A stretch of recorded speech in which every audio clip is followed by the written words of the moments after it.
Hello, everyone, and welcome to the Summer of Peace 2020. I'm Phillip Hellmich. I serve as a Global Peace Ambassador with the Shift Network. And this session here, all these sessions I look forward to, but this one here is really extra special. Like David Nichols, Cynthia Jurs is a longtime friend and partner with the Shift Network, particularly with the Summer of Peace. And we're going to be talking about sacred activism for global healing. Cynthia, thank you so much for being with us. You're welcome. It's great to be here. It's great to see you again, Philip. Yeah, it's really good seeing you, Cynthia. Well, let people learn a little bit about you.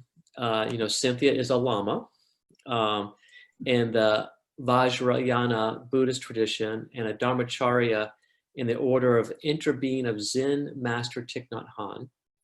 In 1990, Cynthia made a lifelong pilgrimage, which we're going to hear, to meet a 106-year-old hermit and meditation master living in a cave in Nepal, from whom she received the practice of the Earth Treasure Vase, and we're going to be hearing about that story. Cynthia is the guiding teacher of the Gaia Mandala Sangha in Santa Fe, New Mexico, where she teaches a unique blend of engaged Buddhism and sacred activism in response to the call of the earth. Cynthia's nonprofit Alliance for the Earth is dedicated to facilitating a global community committed to planetary healing and collective awakening through the Earth Treasure Vase global healing project. Cynthia's partnered with many indigenous peoples and other folks around the world in this project, which we'll hear about. And just from my heart, for years, Cynthia and I were part of the Gaia Field Council with David Nichol and Leslie Meehan and several others, and we would meet every Friday for several years, and we would meet and then meet in meditation. And Cynthia, you're such a dear soul, a bright light, a pure heart, and with incredible sensitivities in the spiritual realm that you use for service. So just thank you for your friendship over the years, and thank you for being with us. It's great to reconnect and bring that all into this present moment. Yeah, it's really nice. It's really nice. And Cynthia, we were just talking, both of us. Here I am in Northern California. We've got fires nearby. You're in just north of Santa Fe, and you've got fires nearby. And it's really quite a tumultuous time in the world. And yet, the work you've been doing for such a long time has been one of helping people anchor into a deeper essence and to be ready to respond. And also an awareness about the earth and the healing of the earth. Would you be so kind as to share the story of the birth of the Earth Treasure Vase project?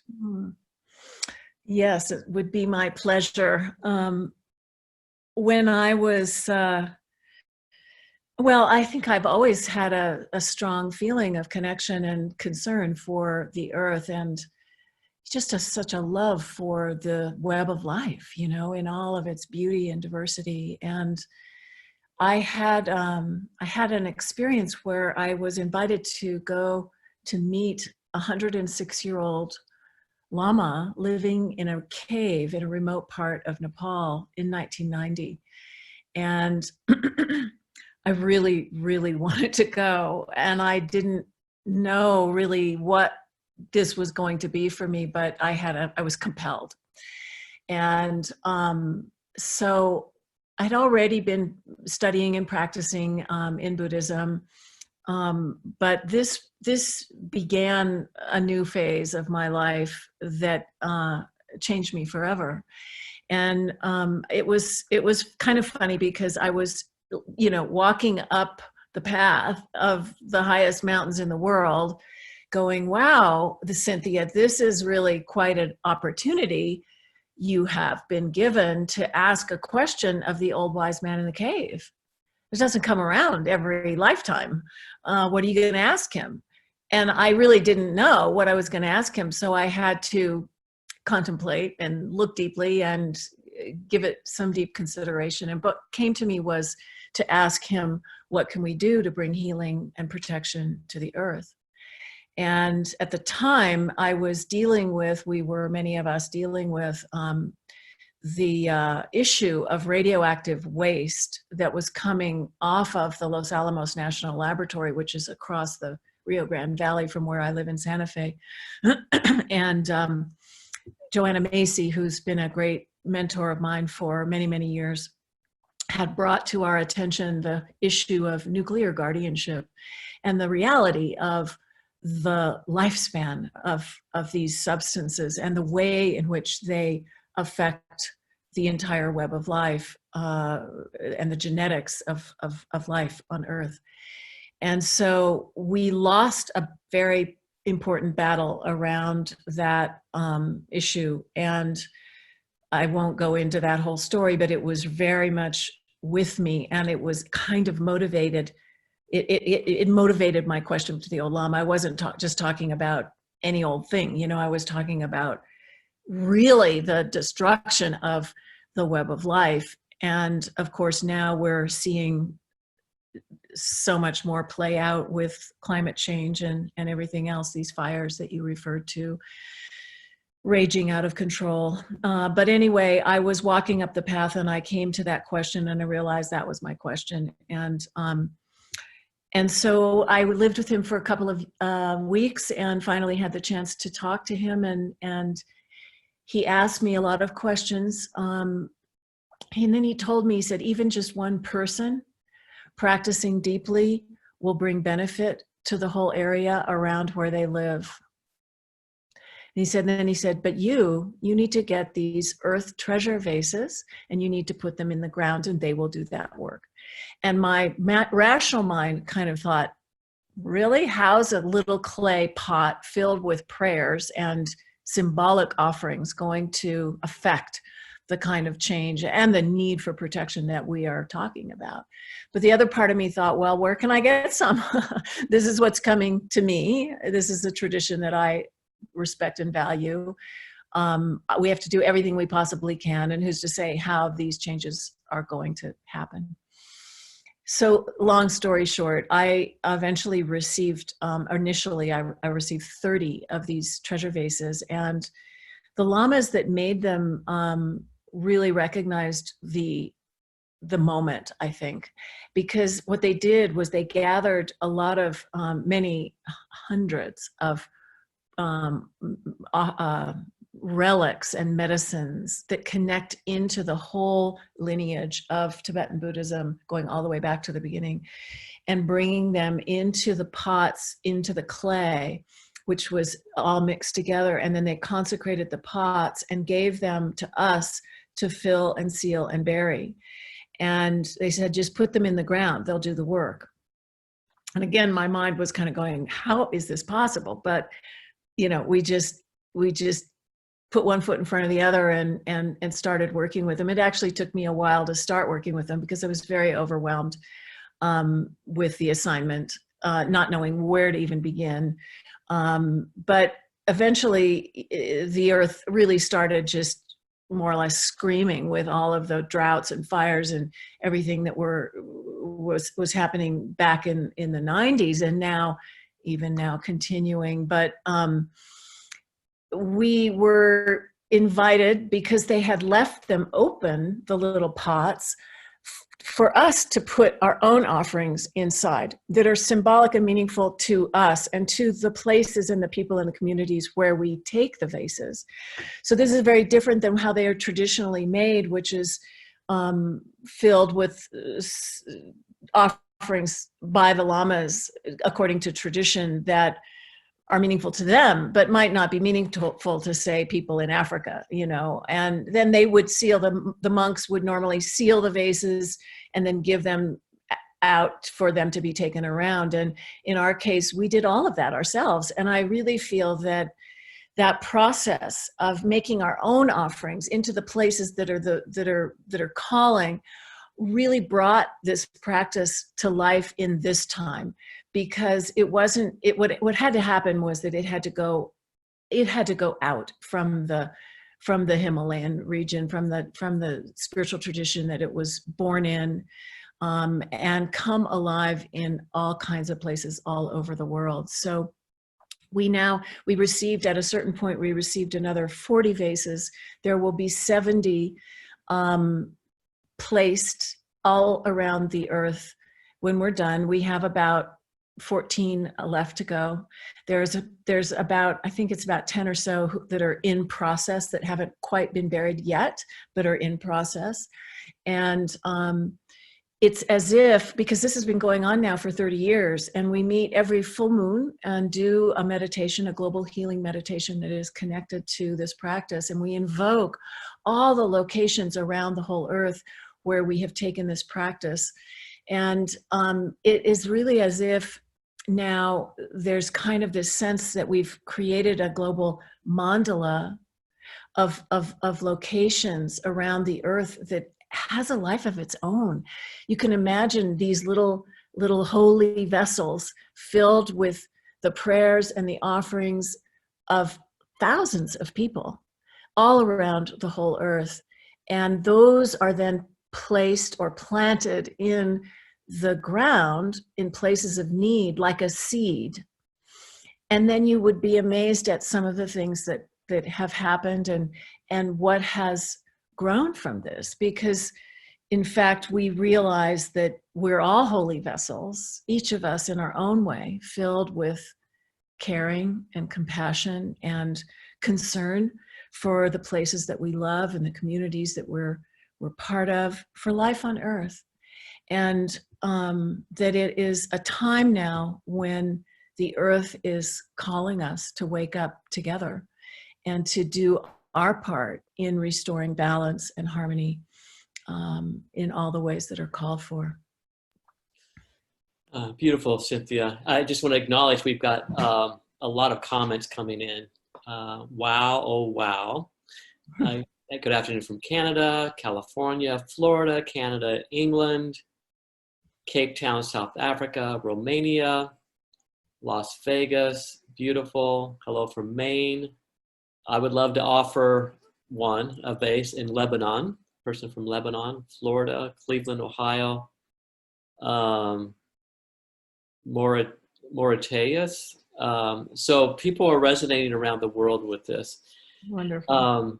And you've got a book coming out about this journey, right? Do you want to say? Well, I do. It's not quite here yet, but hopefully we'll be here sooner than later. And I'm going through an editing process now. So yeah, it'll be called Summoned by the Earth.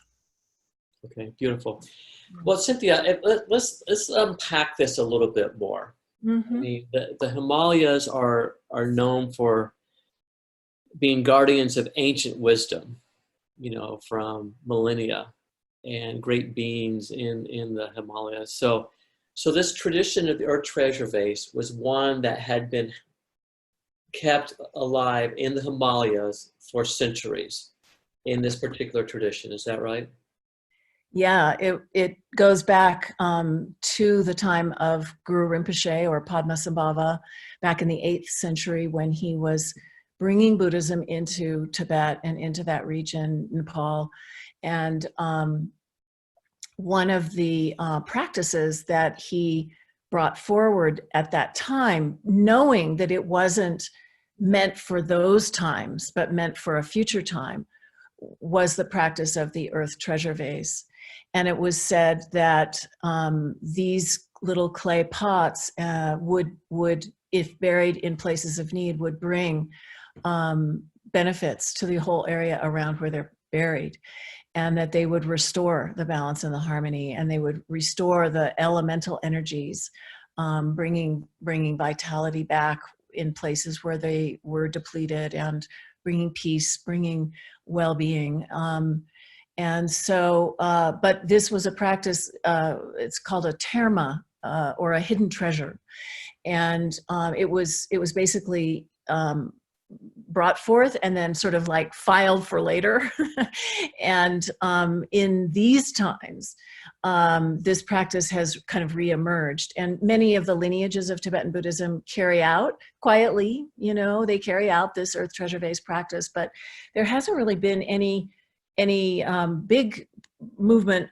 Well, actually, that's not true. There's been one big movement of placing treasure vases all around the world through one of the lineages and lamas that is carrying this out. But in our case, the way that it came to us, where we received these pots empty, and then we were the ones to fill them in our own way, and then seal them, and then take them and bury them.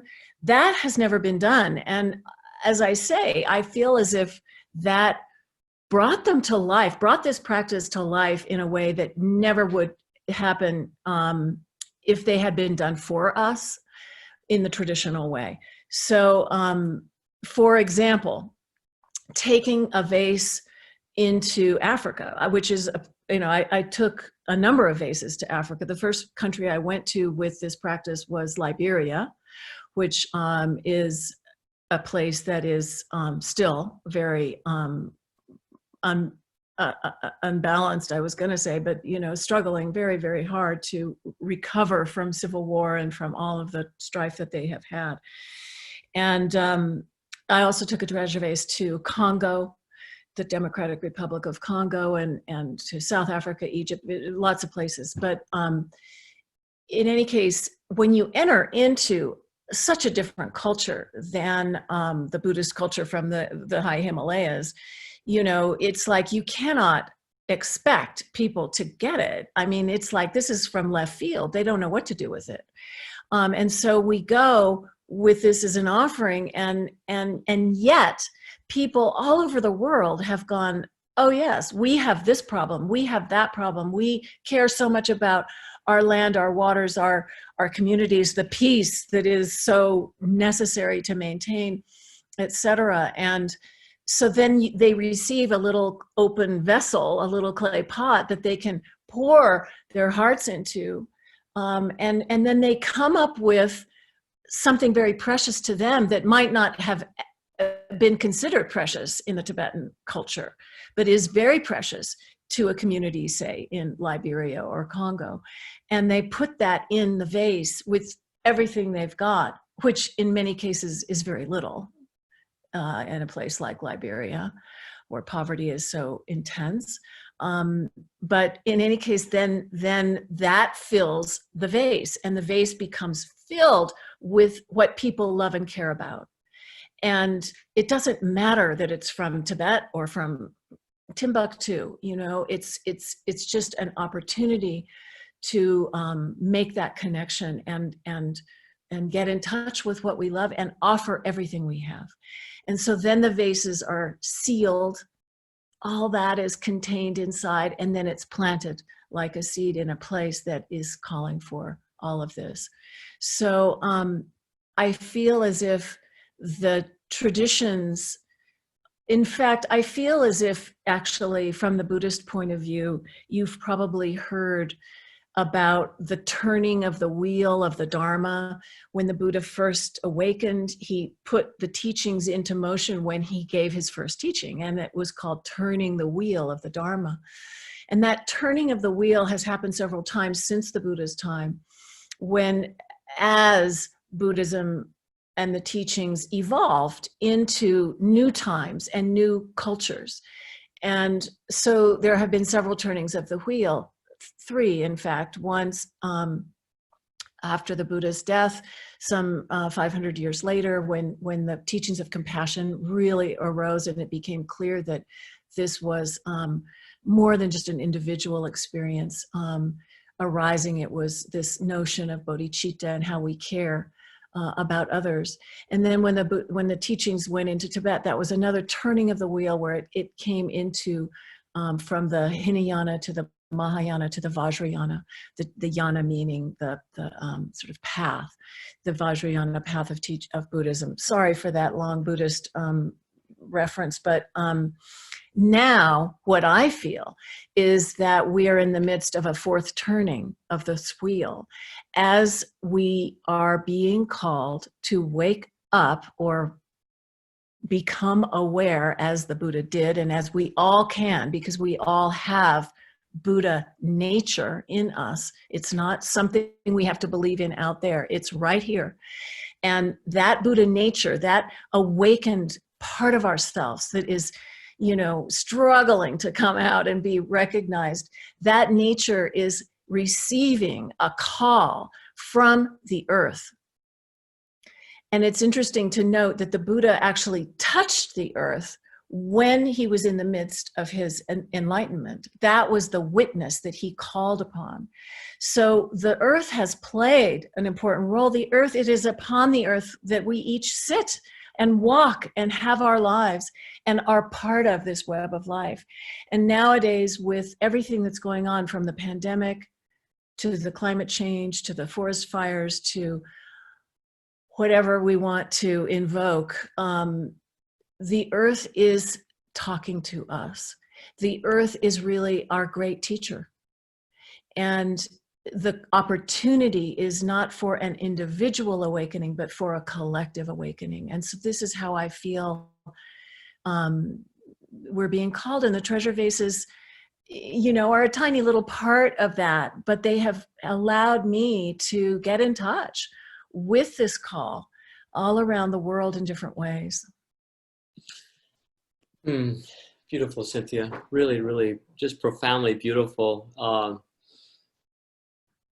Just a few reflections. I mean, I just love how the ancient teachings from the Himalayas have been reaching out across the world in many, many, many, many different ways. I mean, this is one really strong way. We also see the spread of yoga around the world from the Himalayas and the bank of the Ganges, and how the Eastern and the Western are really coming together at a time when it's essential that we can no longer just pursue our material pursuit of happiness. Yeah, we have to have this deeper inward attuning. So it's just it's beautiful how articulate you are with this, how steeped in it you are.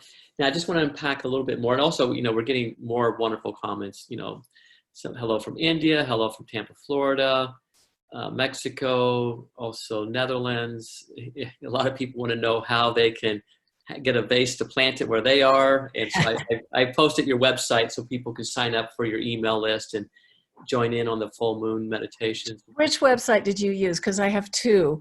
EarthTreasureVase.org. Okay, that's definitely one of them. And there's another one, which is GaiaMandala.net. And that's the more recent one. So please put that one in there too. Sure, we'll put that in there. Okay, so I just want to unpack this a little bit more. I mean, Please.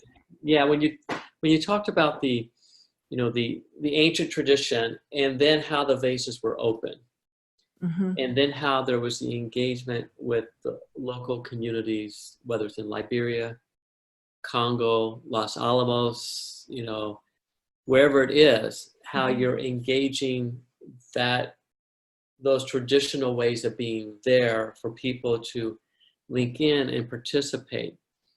And tell us a little bit about what your experience was and the responses from people. And I mean, because you've done, let me do the math, 70 minus 14 is 56 of these now, right? Okay, so there's 56 of these buried around the world. You've engaged lots of different cultures. And have you seen kind of any universal responses from people in this? And what are those responses? Yeah. Well, first to say that although I did most of them, I did not do all of them because it was quite an overwhelming task. And in the recent years, actually, I have been very much involved with passing this practice on to others who want to steward a vase themselves. So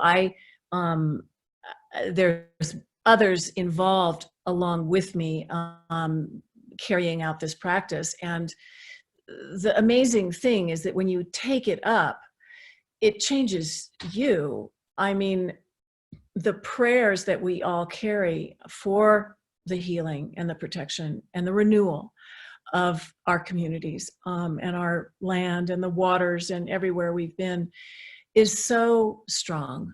And everything that's in the way of fulfilling those prayers is also very strong.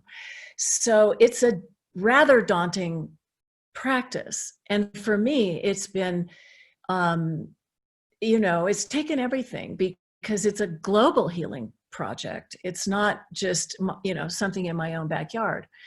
And the need is, it takes different forms in different parts of the world, you know. So anyway, there have been universal responses, and you know, it's amazing because we do a ceremony, and often many ceremonies in relationship to one of the vases, wherever it happens to be going.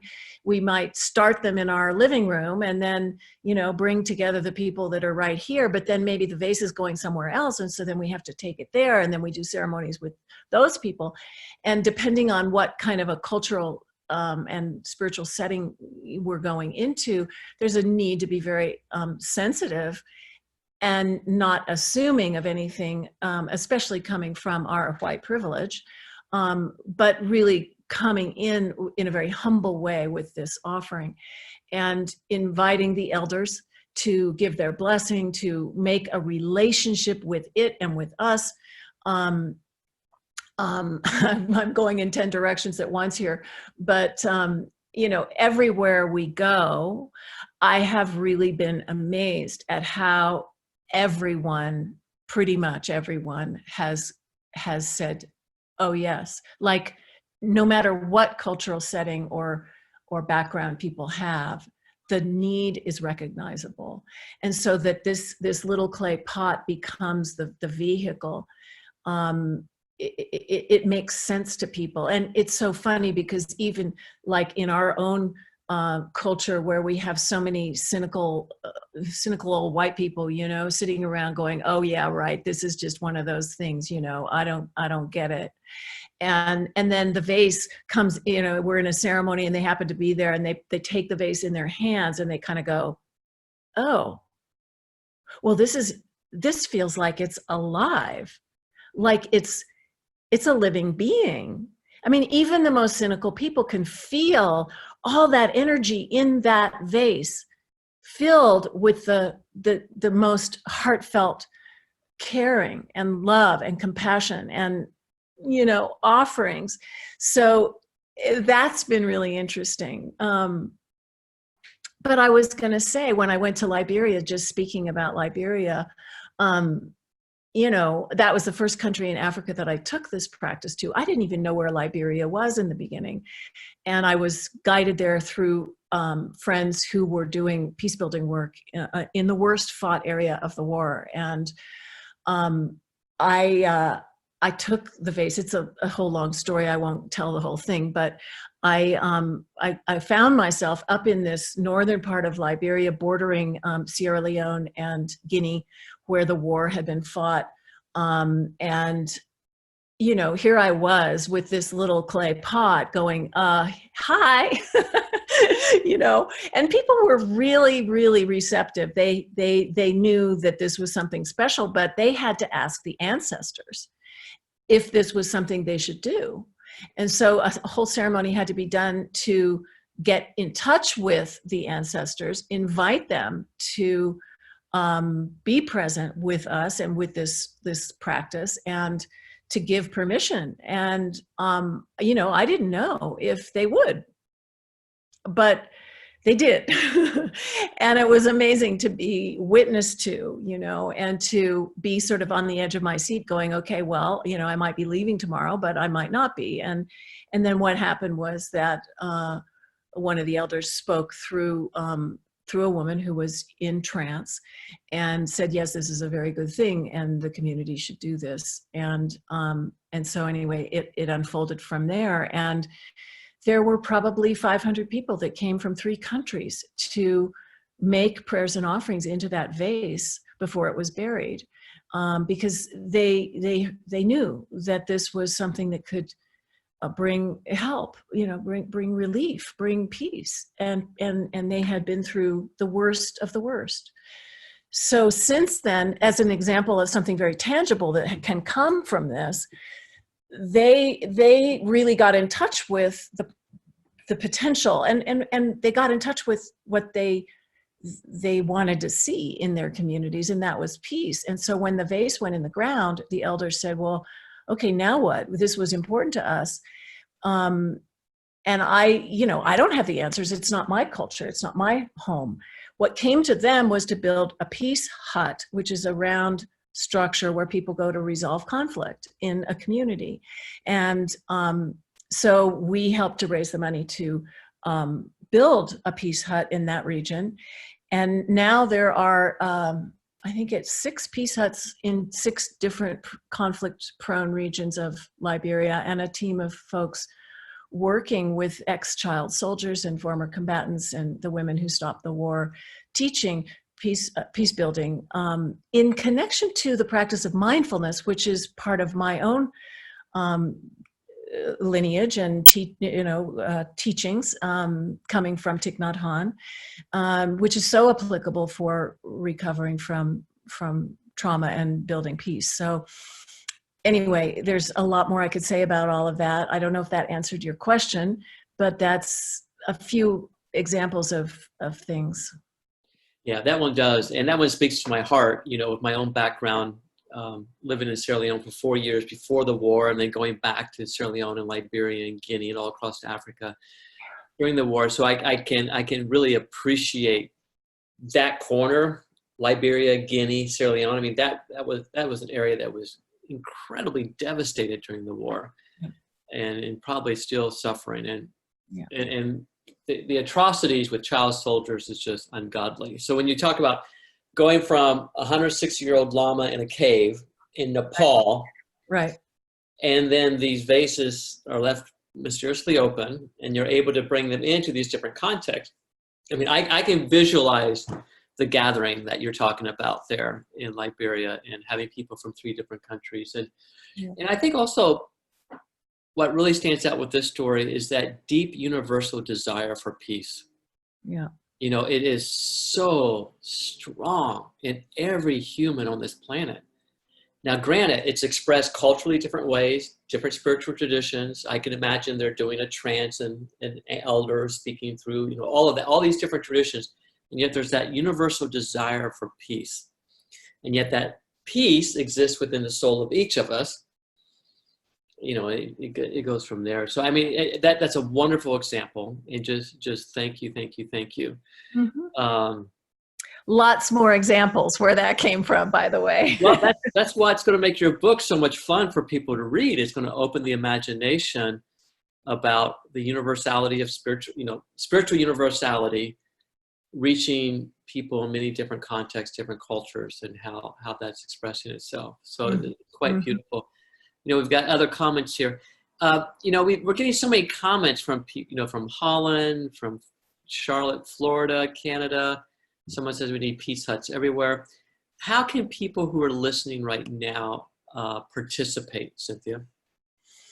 Well, they can come onto the full moon meditation that we do every month. And this is a practice that originates in the Tibetan tradition, but has kind of gone beyond that tradition in a way. And I've tried to evolve it in such a way that it's meaningful to people, no matter what your tradition is. And so it's a global healing practice in which we imagine the healing going out from all of the treasure vases placed all around the world.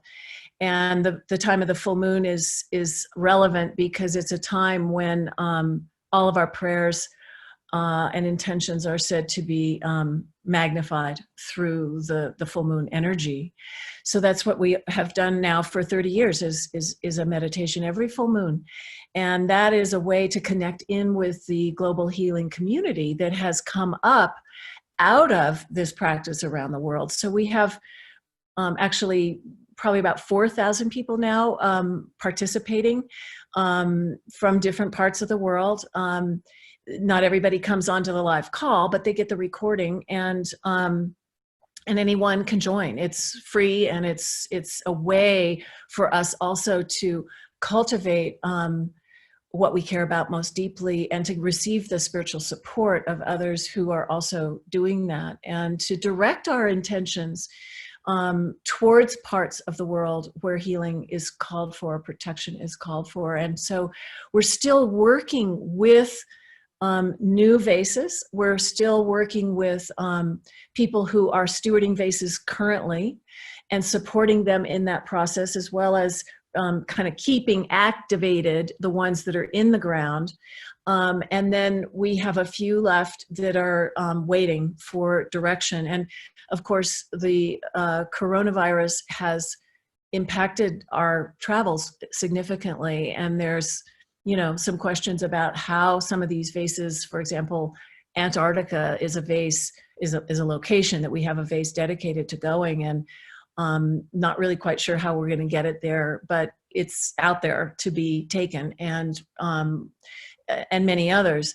So it's a process. I'm also planning to teach a retreat, which I was planning to do this year, but had to stop it because of the COVID, to teach people to make their own treasure vases in this tradition. And then we would help to empower them, and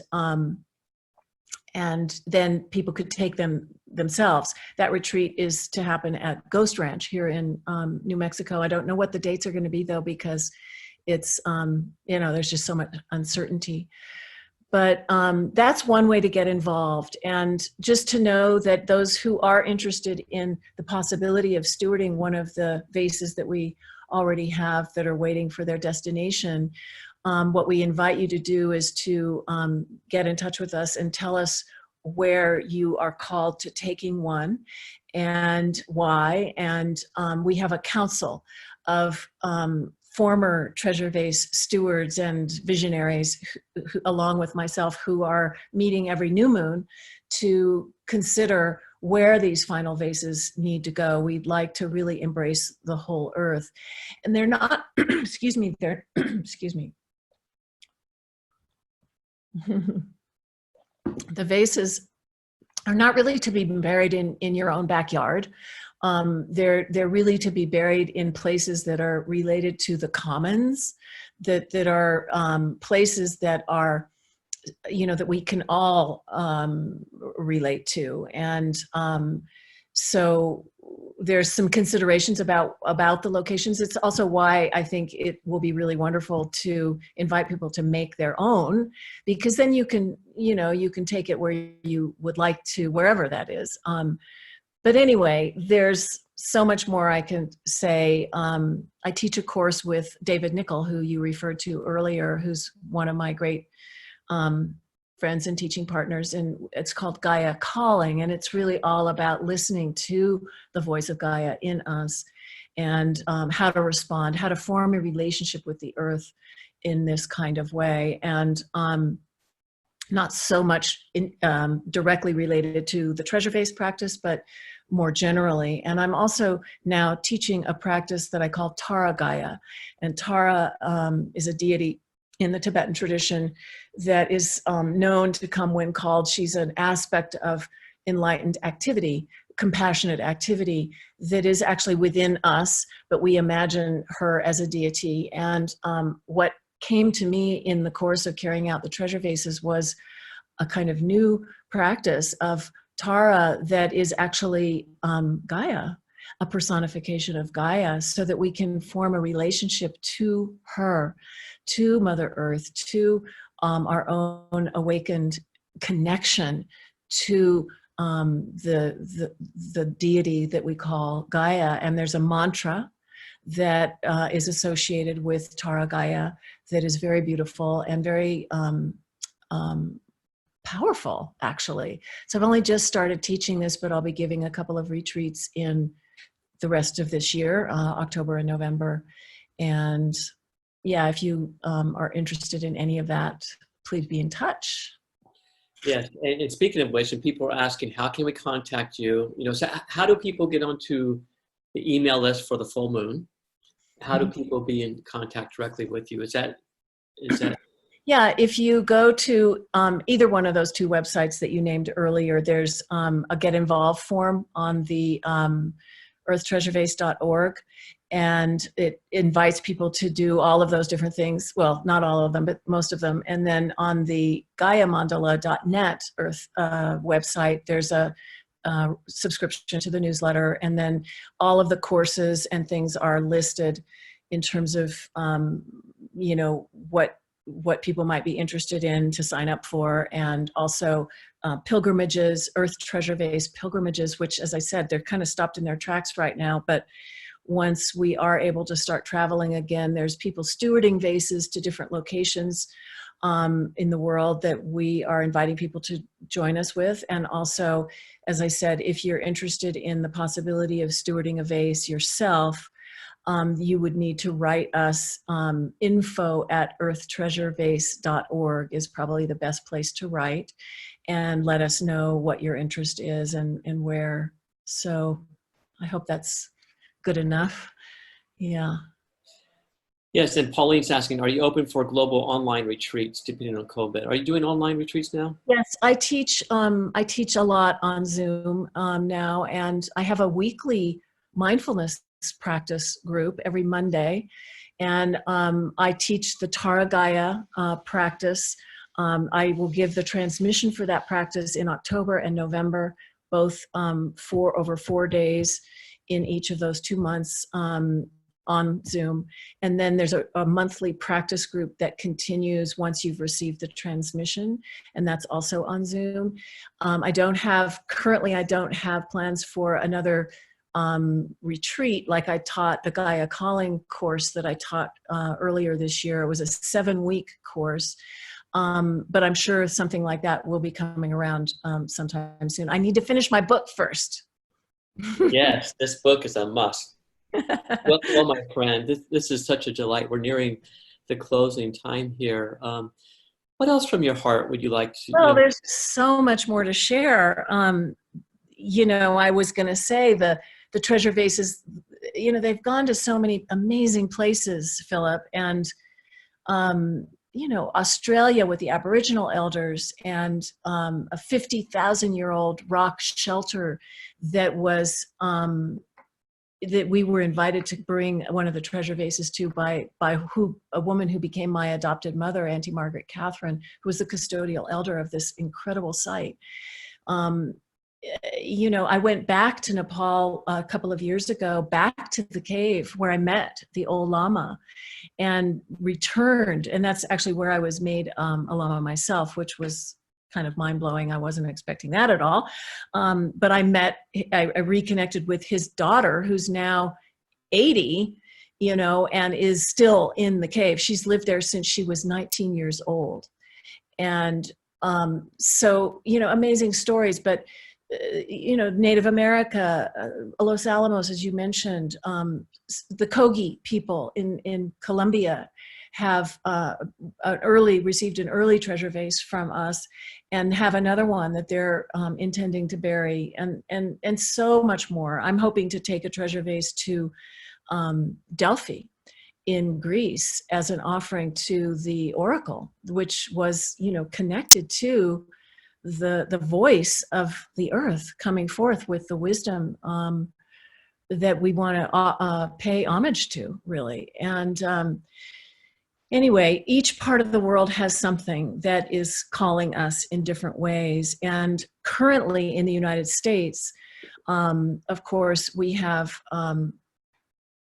we haven't even touched on COVID really, but what I was going to say is that the various incidents that have been happening around Black lives and racism in America has really catalyzed us to want to dedicate a treasure vase now to the healing of racism and the healing of all of our relations in this country.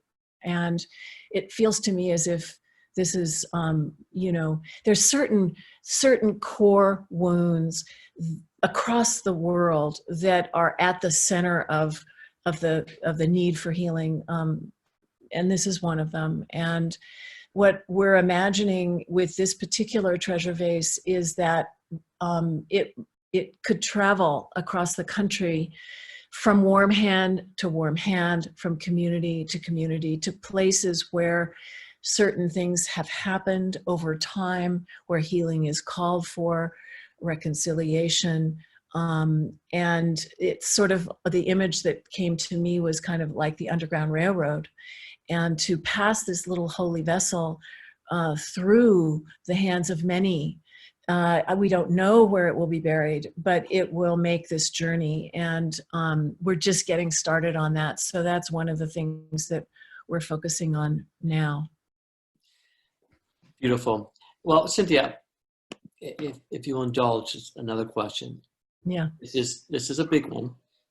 How have you been transformed through this Earth Treasure Vase journey? Mm. Oh my, how have I been transformed? Well, I can tell you, I'm not the same person that I was when I started. And I feel as if, I've been flayed open and bared naked and taken through, oh my gosh, so many challenges on so many levels. And it's like it's worked me, that notion of grist for the mill, the process of carrying this out. I have had to become so devoted in order to see it through. And it's taken, it's taken me 30 years and I'm still not done. And of course, it's sometimes very disheartening how bad it is now in the world, like all those prayers. Sometimes it feels like, well, what difference is this making? But what I come back to is what we know, the love that is in our hearts, the caring that we feel.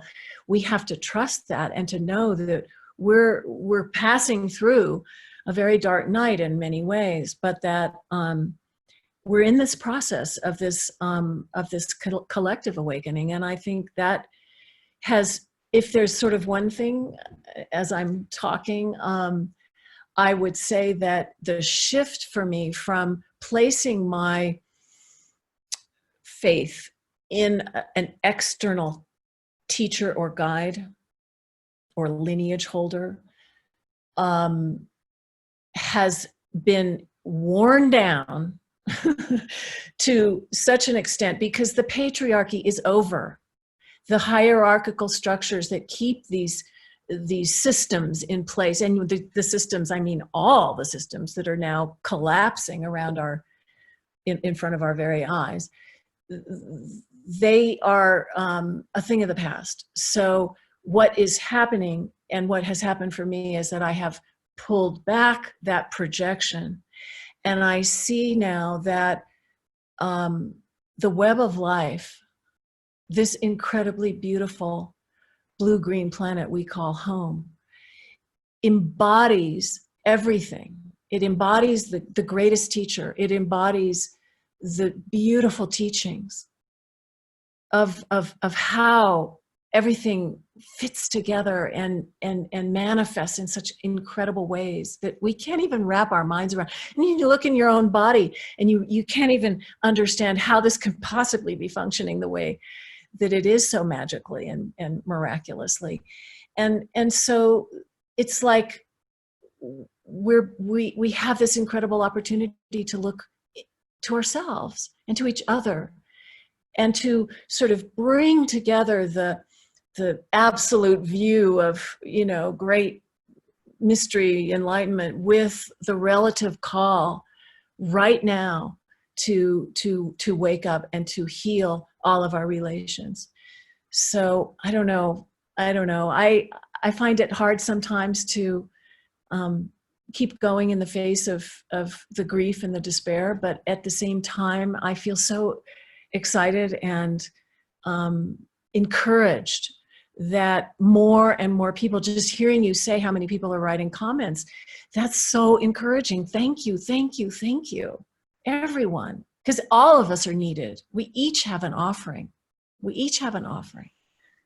To restore our world.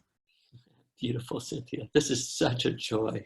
I am having so much fun here with just being in circle with you and having a global community participating. I mean, comments are still coming in, invitations to bring a vase to Atlanta, City of Peace, so everyone just be in contact, Please do, please do. Please share your, because I'm not seeing the comments myself right now. So please share those if you would with us through the websites, and be in touch, come onto the full moon. If you sign up for the newsletter, you will get the notifications of when the full moon is and all of that. And we send them out prior to, and then reminder emails, and then the recordings and all of those things. So yeah. Nice, Cynthia. Yeah. I am just relishing this time with you. I mean, it's just such a nice memory. I mean, you and David and others, even Madison and Leslie Meehan, you were all so central to the early days of the Summer of Peace. And, we wove into the Summer of Peace subtle activism in 2012 and 13, 14, and subtle activism summit. And, I just really appreciate your friendship over the years. And it's just nice to see this blossoming taking place. And yeah, so let's just pray, with all we've got, for our deepest intentions to radiate out and to take root in this world in all the ways that are called for. Yeah, let's do. All right, my friend, thank you so much for being with us. And to all the people around the world who just saw someone from Utah there, all around the world, thank you for participating. Share this far and wide. I mean, this Earth Treasure Vase project is just so beautiful, and all the offerings that Cynthia has here. So wherever you are in the world, whether it's morning, afternoon, evening, night, thank you so much for being with us. And stay tuned for more Summer of Peace coming up in the next few days. All right. Thank you so much, Philip.